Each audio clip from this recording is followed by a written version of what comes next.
Como usted sabe, estamos en esta serie tan interesante. ¿A quienes les gustó la apertura de nuestra serie, no? Los eventos finales. A ver, levánteme la mano. Quiero saber, y que sea honesto conmigo. Pastor, no me gustó. O sí le gustó. Bueno. Espero, qué gusto saber que le está siendo provecho. Está el Señor hablando a su vida. Eso de verdad me causa mucha alegría.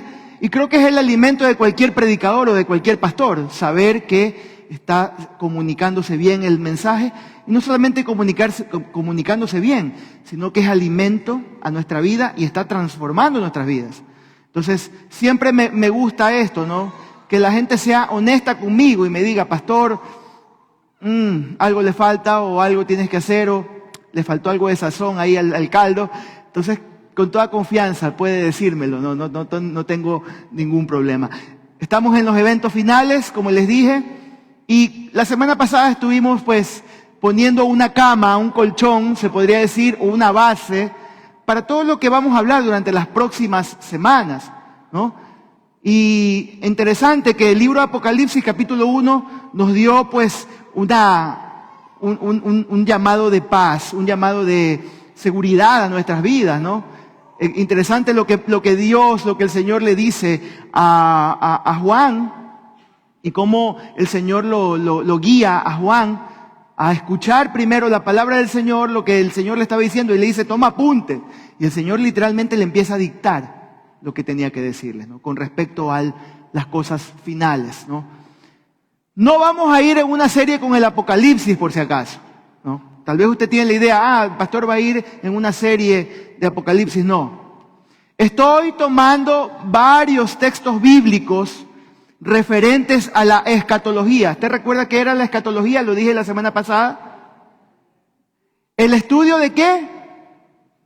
De los acontecimientos finales. Esa es una rama de la doctrina o de la teología, ¿no? Entonces, voy a tomar varios textos bíblicos para ir pues armando este rompecabezas y poder entender que la iglesia pueda ser adoctrinada y que la iglesia pueda llenarse de paz y de seguridad con respecto a su futuro como hijo de Dios.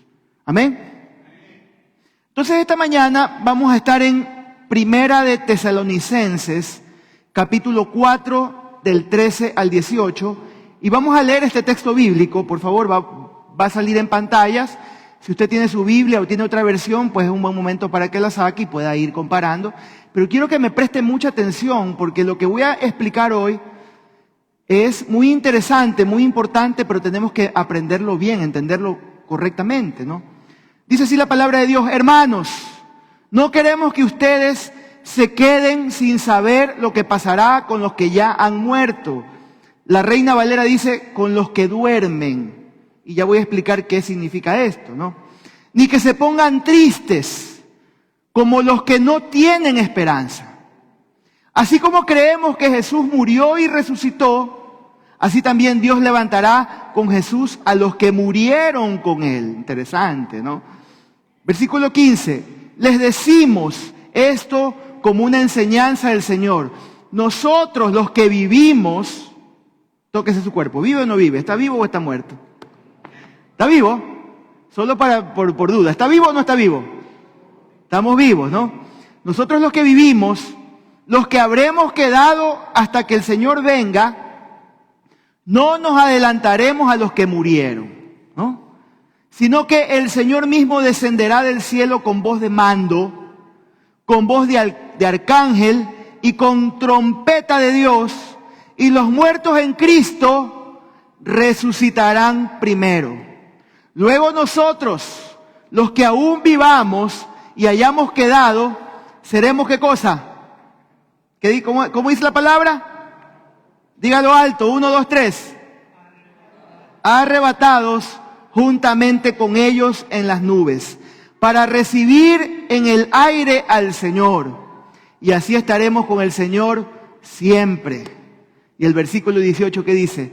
Por lo tanto, anímense. Dígale que está a su lado, anímate, dígale, anímate. A ver, dígale, anímense unos a otros con estas palabras. Cuando yo era muchacho, algunos han de decir, los muchachos dicen, yo ni nacía, pastor. Cuando yo era muchacho, tal vez entre 17 y 18 años, una de las enseñanzas que estaba en auge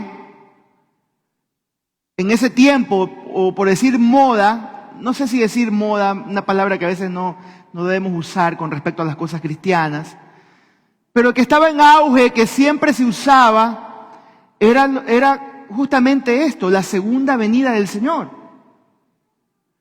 Los predicadores siempre estaban hablando, los pastores siempre hacían mucho énfasis, hermanos, en este tema, en esta predicación, ¿no? Siempre se estaba hablando de este tema, ¿no? Y los métodos que usaban muchas veces eran muy dramáticos, ¿no? Habían pastores que aterraban a la congregación poniendo películas de los años 70 como El Rapto. Y la gente estaba así, viendo la película. Yo tengo amigos, hijos de pastores, que decían, mi papá siempre nos estaba torturando y nos obligaba a sentarnos a ver El Rapto para que nos portemos bien. Imagínense, ¿no? ¿Y qué decíamos los jóvenes en esa época? Tanto recuerdo, ¿no? ¿Qué es lo que decíamos cuando estábamos asustados, no? Decíamos, no, pero yo no quiero que aún pase. Yo me quiero casar. No sé si hay jóvenes que todavía tienen este pensamiento. Ahora ya los jóvenes ni se quieren casar. Quieren viajar por el mundo, ¿no? Ya no les importa, ¿no? No, ¿qué hijo? ¿Qué voy a tener hijo, pastor? Nada, ¿no? En aquellos días, nosotros veíamos, por ejemplo, yo recuerdo los acontecimientos que veíamos en aquellos días, por ejemplo, la guerra del Golfo Pérsico, cuando fue invadido Kuwait por Irak y todo era por el petróleo, ¿no? Usted recuerda, ¿no? Saddam Hussein invadiendo Kuwait, ¿no? Veíamos, por ejemplo, en ese tiempo recuerdo el tema de la Unión Europea, cuando se empezaron a unir los países europeos y se constituyó una sola moneda. ¿Cómo se llama esa moneda? El euro. En esos tiempos todo el mundo ya viene Cristo. Ya viene el tiempo difícil, ya viene la tribulación, ¿no? En aquellos días, cuando empezó el tema de Saddam Hussein y la guerra de Irak con Estados Unidos, ¿no? Y cuando se empezaron a acercar, ya estábamos 1998, 1999, viene el año 2000 y viene el Señor. ¿Te recuerda aquellos tiempos? ¿No? Parecía que en cualquier momento venía el fin. ¿Qué le quiero decir con esto, mi hermano? ¿No? Que desde que el Señor ascendió a los cielos hasta hoy, 29 de octubre de 2023, son los días finales. Estamos en los últimos días. Y tanto como en ese tiempo, los tesalonicenses creían que el Señor ya venía. Pablo creía que el Señor ya venía. En mi época, cuando yo era un muchacho de 17, 18 años, se oía esto, ya el Señor viene en estos días. ¿Cuánto se escucha de que el Señor viene? A ver. Por todos lados. Y con esto no le estoy diciendo, quédese tranquilo, que son charlatanerías. No, mi hermano. No. Porque para el Señor 1000 años son como un día. Y un día son como 1000 años. El Señor puede venir en cualquier momento, porque Él es el Señor y Él puede hacer lo que quiere. Porque Él puede, decimos, ¿no? Él puede. Él puede hacer lo que Él quiere, ¿no? Y la iglesia primitiva, volviendo al texto en el que nos vamos a centrar hoy, tenía esta misma sensación, mis queridos hermanos. Ellos pensaban que la venida del Señor sería muy pronto, ¿no? Había una iglesia, y es la que estamos estudiando hoy, la iglesia de Tesalónica, que tenía muchas dudas. La iglesia de Tesalónica tenía dudas, tenía temores, ¿no? Y para salir de las dudas, ellos mandan a preguntar a Pablo, mandan a hacer la pregunta al apóstol Pablo, quien los había visitado, quien había constituido la iglesia de Tesalónica, quien la había fundado, y Pablo les había enseñado muchas cosas en ese tiempo, ¿no?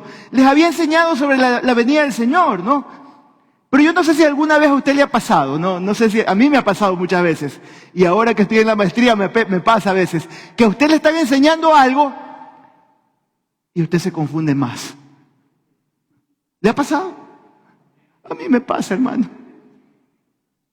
Le enseñan algo y usted queda más confundido, más perdido que los restrepos, decíamos años atrás, cuando no encontraban a esos muchachos. Nunca los encontraron, creo. Bueno. Más perdido que Papá Manuel en mayo, decimos también, ¿no? No sé si tiene algún otro dicho, ¿no? Pero esta gente había quedado un poco confundida, o más bien de la enseñanza que Pablo les deja, ellos empiezan a formular más preguntas, más dudas, ¿no? Y eso es lo que estaba pasando en la iglesia de Tesalónica, ¿no? Parece que después de la visita de Pablo, y Pablo tuvo que salir, porque obviamente, usted sabe, Pablo andaba en viajes misioneros, plantaba una iglesia, de ahí iba a otro lugar, y plantaba otra iglesia, y iba a otro lugar. Entonces, Pablo andaba muy rápido, andaba muy ocupado, parece muchas veces, ¿no? Y entonces, parece que después de la visita de Pablo, y Pablo se va, murieron algunos creyentes de Tesalónica. Ellos se habían quedado en mente con lo que Pablo les había enseñado. Recuerde esto, ellos entendían, el Señor viene pronto, el Señor va a venir, hay una segunda venida, el Señor viene en gloria, viene a reinar, etcétera, etcétera. Y ellos se habían quedado con esta idea, ¿no? Y los creyentes sobrevivientes, los que estaban vivos, que eran parte de la iglesia física, así como nosotros, ellos tenían esta pregunta: ¿qué va a pasar? ¿Cuál va a ser el estado de nuestros hermanos muertos, de nuestros familiares muertos, cuando se realice el arrebatamiento de la iglesia? ¿Qué va a pasar? Ahora, permítame parar un ratito aquí para explicar algo.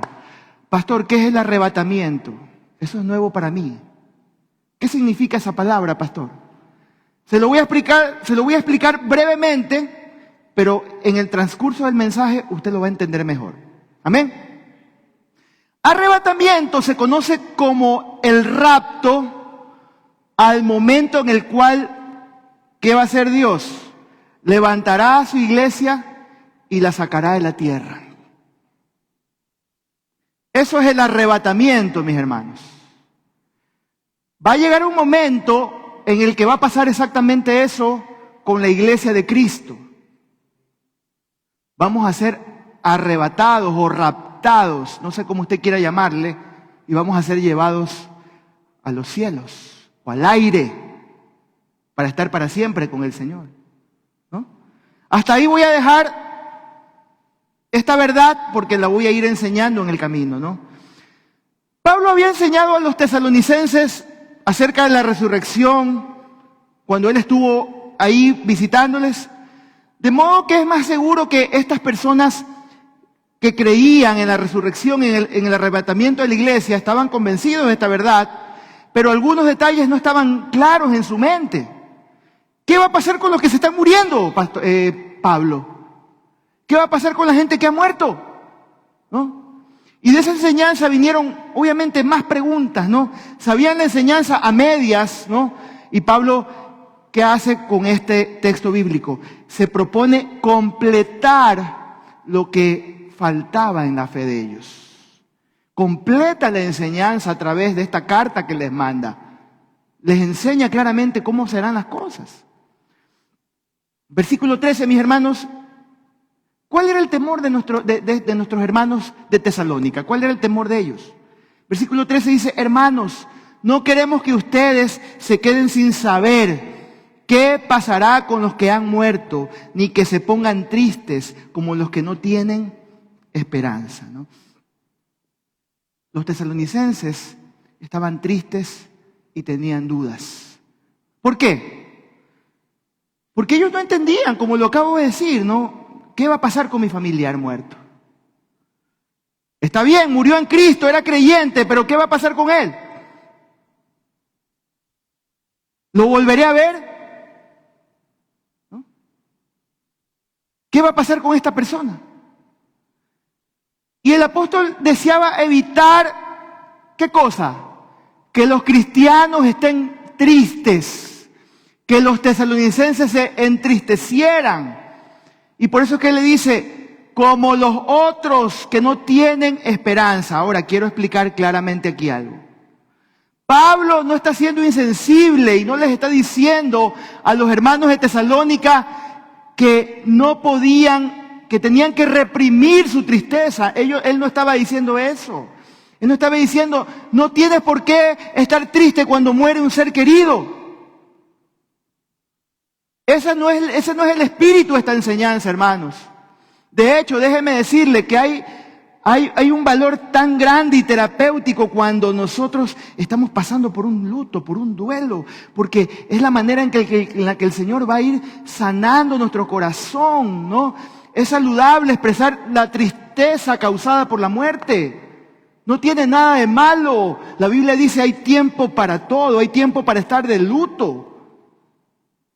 Y Pablo no es que le estaba diciendo, tienes que reprimir tu tristeza. No les estaba diciendo eso, hermanos. Lo que vemos aquí es un contraste. Lo que Pablo está diciendo, este es el contraste que hay entre los creyentes y los no creyentes. El que no conoce a Cristo se entristece de forma desesperada. El que no conoce a Cristo se entristece con desesperanza, no tiene esperanza en su corazón, ¿no? Pero el cristiano, usted y yo, los hijos de Dios, nos entristecemos, pero tenemos esperanza, estamos tristes, estamos adoloridos, queremos tener a nuestro familiar vivo otra vez, pero tenemos esperanza. Tenemos esperanza en nuestro corazón. Porque sabemos que algún día volveremos a ver a esa persona. Y sabemos que la muerte del creyente no significa una separación eterna. ¿No? Nos volveremos a ver, mis hermanos. ¿Cuántos dicen amén? Nos volveremos a ver y estaremos juntos para siempre con el Señor. Esa es mi esperanza. Esa es tu esperanza. Eso es lo que debe abrigar tu corazón, hermano, hermana. ¿No? Y Pablo pone una base importante para disipar las dudas y la tristeza. Me encantan estas palabras con las que tranquiliza la tristeza del corazón de la gente, ¿no? Pablo les anima con un hecho histórico que es la base de tu fe y de mi fe. ¿Qué les dice en el versículo 14? Así como creemos que Jesús murió y resucitó, así también levantará con Jesús a los que murieron con Él. ¿Cuántos dicen amén? Esa es la esperanza de nuestra vida, la esperanza bienaventurada, mi querido hermano, mi querida hermana. Esa es la esperanza que tenemos. Eso es lo que debe albergar mi corazón. Los creyentes de Tesalónica lo sabían. Creían que Jesús murió, creían que Jesús había resucitado y eso debió aliviar mucho la preocupación por sus hermanos muertos o por sus familiares muertos. Pero Pablo les está asegurando esta verdad. El regreso con Cristo de los creyentes muertos es tan seguro como la muerte y resurrección de Cristo. Es tan seguro, es tan veraz, es tan cierto, ¿no? Así que no estén tristes. No tengan dudas, le dice Pablo, todo va a estar bien. Todo va a estar bien. Me gusta lo que dice Evan Kraft. Todo va a estar bien. El mundo en sus manos está. Así que no tengas dudas, no tengas temor, no te entristezcas porque tal vez dices no lo voy a volver a ver. No, entristécete porque ya no lo vas a tener, porque lo amaste. Está bien, tienes que pasar el luto, tienes que pasar ese proceso en tu vida. Está bien, es correcto. Pero ten siempre esta esperanza, lo voy a volver a ver. Lo voy a volver a ver. Y quiero que prestes atención una vez más. Déjame ir el versículo, por favor. Porque este versículo 4:14, ahí está la base de la doctrina sobre la cristología. Sobre Cristo, ¿no? Sobre Cristo nuestro Señor. ¿Cuál es esa base? Mire, vamos a leerlo. Dice, así como creemos que Cristo murió y resucitó, así también Dios levantará con Jesús a los que murieron en Él. Ahí hay tres cosas importantes que son la base de nuestra fe con respecto a la cristología. Vamos a ponerlas, por favor.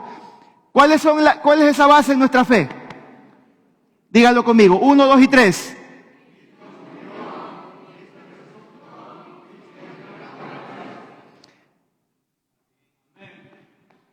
La base de mi fe.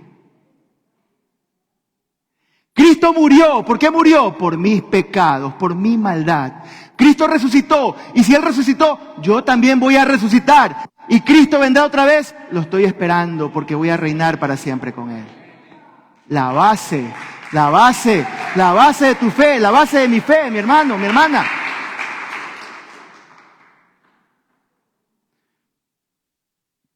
Ahora voy a tomarles la lección rapidito. Le pregunto, ¿qué es lo que Pablo no quería que los creyentes hicieran? A ver. Rosita, tiene una estrellita en la frente, ¿no? Según Hechos 4:14, ¿cuáles son los hechos históricos? El versículo 4:14, los hechos históricos que Pablo confirma. ¿Cuál es ese hecho histórico? A ver. ¿Ah? Ahí está, léalo. El hecho histórico más importante de la historia. Cristo murió, Cristo resucitó, ¿no? Y le pregunto, ¿qué seguridad ofrece a los creyentes este mismo versículo? A ver, dígamelo. ¿Cómo? Esperanza. ¿Sí? Esperanza, mis hermanos. Número 2. Esperanza viva, mi hermano. Amén. Amén. Así es, ¿no? Número 2. ¿Cuál es el orden de estos acontecimientos? Leamos los versículos 15 al 17. Les decimos esto como una enseñanza del Señor. Nosotros los que vivimos, los que habremos quedado hasta que el Señor venga, no nos adelantaremos a los que murieron, sino que el Señor mismo descenderá del cielo con voz de mando, con voz de arcángel y con trompeta de Dios, y los muertos en Cristo resucitarán primero. Luego nosotros, los que aún vivamos y hayamos quedado, seremos arrebatados juntamente con ellos en las nubes para recibir al Señor en el aire, y así estaremos para siempre o con Él siempre, ¿no? Mire, me encanta esta actitud de Pablo. Porque Pablo hubiera dicho, ahí está lo que ya deben saber. Si Cristo murió, resucitó, sus muertos también van a resucitar. Tranquilos. Murió la cosa y ya. No les voy a dar ninguna yapa. Pero Pablo no conforme con eso, ¿no? No se conforma solo con animarlos. Pablo les asegura, ¿no?, que sus seres queridos que han muerto van a regresar junto con Cristo en las nubes, y les da el combo completo. ¡Pum! Toma, completo, toda la enseñanza, ¿no? Mire, yo pienso que los tesalonicenses no solamente estaban preocupados por sus muertos. Yo creo que ellos no estaban solo pensando en sus seres queridos fallecidos. También les preocupaba qué iba a pasar cuando Cristo regresara. También, junto con lo que pensaban de sus seres queridos, pensaban, ¿qué va a pasar?, ¿no? Si es verdad que las almas de los creyentes muertos vendrán con Jesús en el aire, pero ¿qué estará sucediendo mientras eso está pasando en el cielo? ¿Qué estará pasando aquí en la tierra? Yo estoy seguro que ellos estaban preguntándose, mientras está pasando eso ahí arriba, ¿cómo será aquí abajo? ¿No? ¿Qué estará sucediendo aquí? ¿No? ¿Serán llevados primero los creyentes vivos o resucitarán los creyentes muertos? Estaban preocupados, ¿no? Y la contestación de Pablo es clara y convincente. Versículos 15 dice, por esto les decimos, de acuerdo a lo que el Señor nos enseñó. Enseñanza directa del Señor. Revelación directa de Dios, del Señor a Pablo. Le está diciendo, Jesús nos enseñó que los que aún vivamos, cuando Él venga, nos reuniremos con Él. Después que se hayan reunido con Él, los muertos, los que estaban muertos, ¿no? No sé si usted se ha dado cuenta de este texto, un detalle interesante que quiero hacérselo notar, ¿no? Pablo tenía la esperanza de ver al Señor. Si usted se da cuenta, Pablo se está uniendo, se está metiendo en la colada, como decimos nosotros, ¿no? ¿Qué está haciendo él? Él está usando la primera persona plural y el tiempo presente del verbo vivir. Los que estamos vivos. Él está diciendo, nosotros está diciendo, ¿no? Incluyéndose a sí mismo entre los vivos. ¿No? Porque él esperaba ver al Señor descender del cielo sin ver muerte.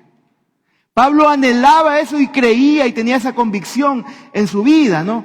¿Sabe cómo se llama esto, mi hermano? La venida inminente de Cristo. Cuando usted ve a autores haciendo esto en sus vidas, cuando están escribiendo, eso se le llama la venida inminente de Cristo, ¿no? ¿Y qué nos enseña esto, hermanos? Nos enseña a estar conscientes del tiempo en que vivimos. Nos enseña a estar firmes en medio de los tiempos turbulentos, en medio de una generación perversa, en medio de toda la maldad que existe. Nos enseña a ser Danieles en Babilonia. Nos enseña a vivir en integridad. Nos enseña a vivir esperando que cualquier día puede pasar, mis hermanos. En cualquier momento Él puede venir. Él puede venir en cualquier instante para arrebatar a su iglesia sin esperar el cumplimiento de las señales. La venida inminente de Cristo, ¿no? Es como usted y yo, como hijos de Dios, como cristianos, debemos vivir con convicción, con seguridad. A mí me encanta hay una canción, yo tengo una banda favorita, me da pena que hace un par de años atrás murió su vocalista, me encanta Rescate. No sé, ¿alguna vez usted ha escuchado la banda Rescate? Es rock. Yo sé que tal vez a los que son más grandecitos no les gusta mucho el rock, ¿no? Pero tiene letras tan profundas doctrinalmente. Y me gusta, siempre me ha gustado. Tuve la oportunidad de en un aeropuerto conversar con Ulises, que ahorita ya está pues con el Señor. Y me dijo cosas tan profundas que de verdad que tocaron mi vida. Pero hay una canción de ellos que dice lo siguiente: yo no me quedo, me voy. Yo sé dónde voy. Y si me dan a elegir, yo no me quedo, yo me voy. Hermanos, ya seas que sigas vivo, ya sea que sigas vivo o que mueras, los hijos de Dios seremos resucitados o arrebatados para estar para siempre con Él. Se perdió decir un buen amén. Ya sea que vivas, ya sea que mueras, tú vas a ser o arrebatado o vas a ser resucitado y te vas a encontrar con Él en las nubes para estar para siempre con el Señor. Así será, ¿no? Ahora, yo quiero poner rápidamente un gráfico que le pasé a la multimedia. Ahí está el orden, hermanos, de cómo será, ¿no? Para que usted y yo entendamos claramente qué es lo que va a hacer el Señor, ¿no? La venida de Cristo, ¿no? ¿Cómo va a ser? Según lo que hemos leído, va a ser con voz de mando, va a ser con voz de arcángel, va a ser con trompeta de Dios. ¿Y qué es lo primero que va a pasar? ¿Qué va a pasar? La resurrección de los muertos. Todos los que murieron en Cristo, todos los que murieron en el Señor van a resucitar. Los que murieron en el tiempo del COVID, los que están muriendo estos días y ya están con el Señor, van a resucitar. Y van a venir con el Señor en las nubes. Mientras eso pasa, mis hermanos, ¿qué va a hacer el Señor? Va a arrebatar a su iglesia. En el momento en que usted vea que sus pies se están levantando sin usted saber por qué, usted está siendo arrebatado. Y usted está siendo transformado. Este cuerpo de debilidad, este cuerpo enfermo, este cuerpo con vitiligo, va a ser transformado en un cuerpo glorificado, transformado. Esos dolores de espalda, ay pastor, no puedo. Va a ser su cuerpo transformado. ¿Y sabe qué va a pasar? Se va a encontrar con el Señor en el aire. y va a abrazar a sus muertos. Qué gusto verte. Te extrañé mucho. Se va a encontrar con ellos. Y vamos a estar para siempre con el Señor. Amén. Así será la venida de Cristo, mis hermanos. A veces como que no nos gusta hablar mucho de esto, porque estamos muy pegados a esta tierra. ¿Sí? Nuestros pies están con brujita pegados aquí a esta tierra. Pero usted no se imagina lo hermoso que va a ser estar allá y encontrarnos con el Señor en el aire. Vamos juntos de la mano, Señor. Para arriba, para el cielo. Hermano querido, nunca, y quiero hablar de estas tres cosas importantes. La venida de Cristo, nunca usted y yo debemos perder de vista que el Señor mismo descenderá del cielo, ¿no? Esta esperanza la hemos tenido desde su ascensión a la diestra de su Padre, ¿no? Hechos 1:11 dice, este mismo Jesús que ha sido tomado de vosotros al cielo, así vendrá como le habéis visto ir al cielo. Ahí está. El momento que el Señor ascendió, que fue arrebatado él al cielo, ese mismo momento, dos hombres vestidos de blanco, dos ángeles, le decían a su iglesia, así mismo va a descender. ¿Por qué están mirando al cielo? Si él va a venir. La promesa inminente de su regreso. Desafortunadamente, mis hermanos, y lo digo con todo el respeto que usted se merece, tendemos a hacer más hincapié en volver a ver a nuestros seres queridos que ver a nuestro Señor Jesucristo. Hermanos queridos, Él es quien murió, Él es quien resucitó por nosotros, ¿no? Él murió por nosotros, habiéndonos amado cuando aún éramos pecadores. A Él le debemos todo lo que somos, por Él, por su gracia, por su amor, no porque nos los hemos ganado ni lo hemos merecido, ¿no? Debemos amar su venida, hermanos, y anhelar el momento glorioso en que lo veremos con nuestros ojos, ¿no? ¿Qué dice 2 Timoteo 4:8? La corona de justicia se dará a todos los que aman su venida. Ama la venida del Señor. Ama la venida del Señor. Con voz de mando. ¿Qué significa esto de con voz de mando? ¿No? No sabemos si esa voz será la del Señor mismo o la de un ángel. No lo sé, no lo dice, ¿no? Lo que sí es cierto es que su venida será acompañada por una voz de mando, ¿no? ¿No? La expresión aquí, el griego, es un término militar, ¿no? Voz de mando. Y se refiere a la voz de un oficial, de un coronel, dada a sus soldados, ¿no? Voz de arcángel. ¿Qué significa esto, mi hermano, de voz de arcángel? ¿No? Será una voz, ¿no?, que se oirá por todo el mundo. Esa voz de arcángel va a recoger a los cristianos, a los hijos de Dios, que están regados por todo el mundo. Desde Manta hasta Shanghái, a la China, Japón, África, esos lugares recónditos de África donde hay gente que ha venido a Cristo, toda tribu, lengua, nación. Él va a recoger, esa voz de arcángel va a recoger a sus redimidos, los va a recoger. Y trompeta de Dios. La trompeta de Dios, mis hermanos, se ha usado por siglos para convocar a reuniones especiales. ¿Usted cree que esta sea una reunión especial? Obviamente. Y por eso dice, va a haber una trompeta, va a haber un ángel que va a tocar una trompeta, ¿no? En ese instante, cuando suena la trompeta, descenderá Cristo en el aire para recibir a su iglesia, ¿no? Y la trompeta sonará para convocar a los muertos que en Él, para que resuciten, ¿no? Y a los vivos en Él, para que sean transformados, este cuerpo transformado y arrebatados, ¿no? Y arrebatados con los resucitados para recibirle en el aire. Eso es lo que pasará.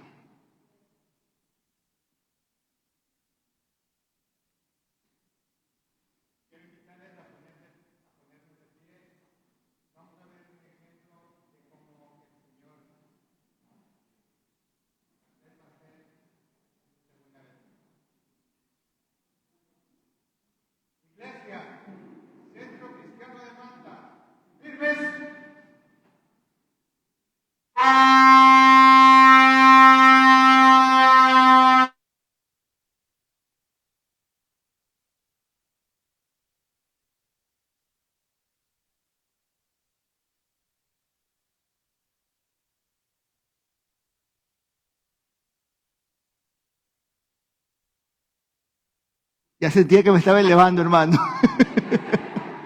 Amén. Denle un aplauso al Señor, por favor.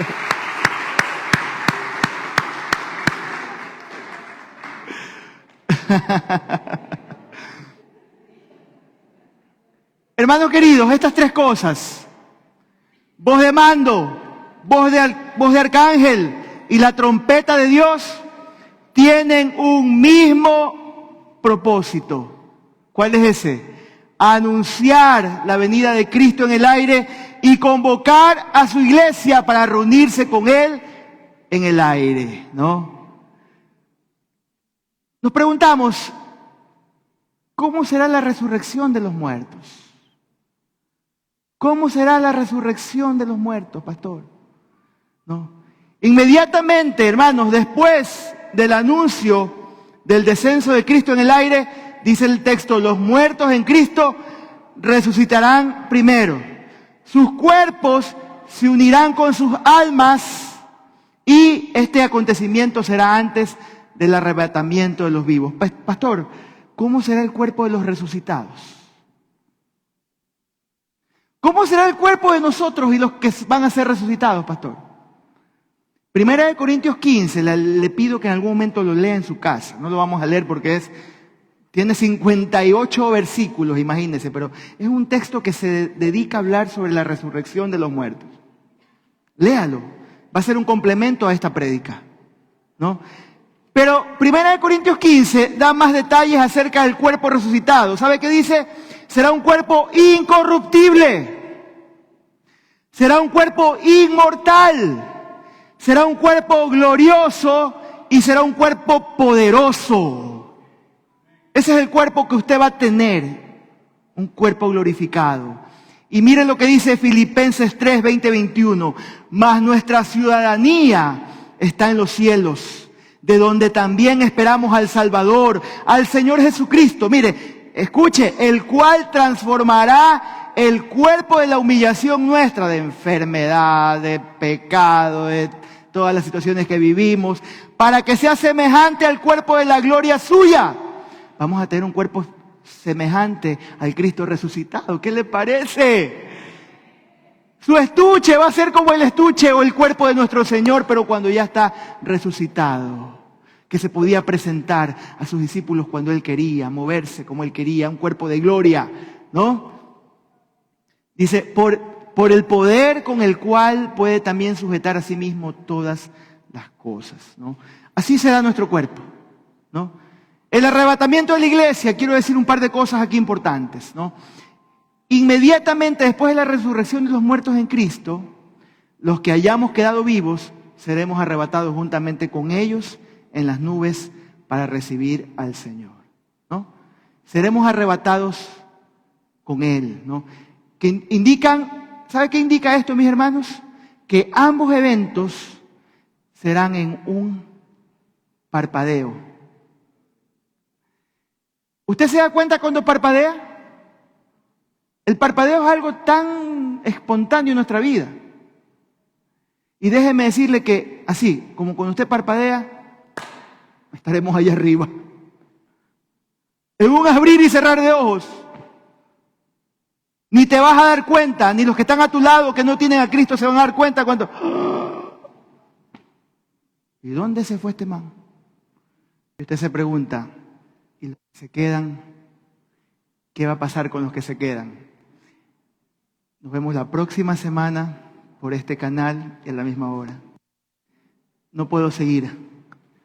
Solamente quiero dejarle con esta verdad, ¿no? ¿Qué hacemos mientras esperamos su venida? ¿Qué hacemos mientras usted y yo esperamos aquí su venida? A mí me gusta una enseñanza que el Señor dio en Juan 14. Le dio a sus discípulos instrucciones sobre lo que Él iría a hacer cuando Él se iba, y también habla de su regreso. Miren lo que dice Juan 14 del 1 al 3. Dice, no se turbe su corazón. Ustedes creen en Dios, crean también en mí. En la casa de mi Padre hay muchos aposentos o moradas o viviendas. Si así no fuera, yo ya les hubiera dicho. Así que voy a preparar lugar para ustedes. Y si me voy y les preparo lugar, vendré otra vez y los llevaré conmigo, para que donde esté yo, también ustedes estén. Estoy seguro que los tesalonicenses se sintieron muy consolados, y yo espero que hoy esta palabra de consolación llegue a tu corazón, ¿no? Estas palabras propias del Señor. Pablo le dice a los tesalonicenses, pero el Señor le dice a sus discípulos esto, ¿no? Esas palabras son para ti y para mí. La confianza que tengo de que yo estoy esperando a Cristo y que algún día voy a ser arrebatado.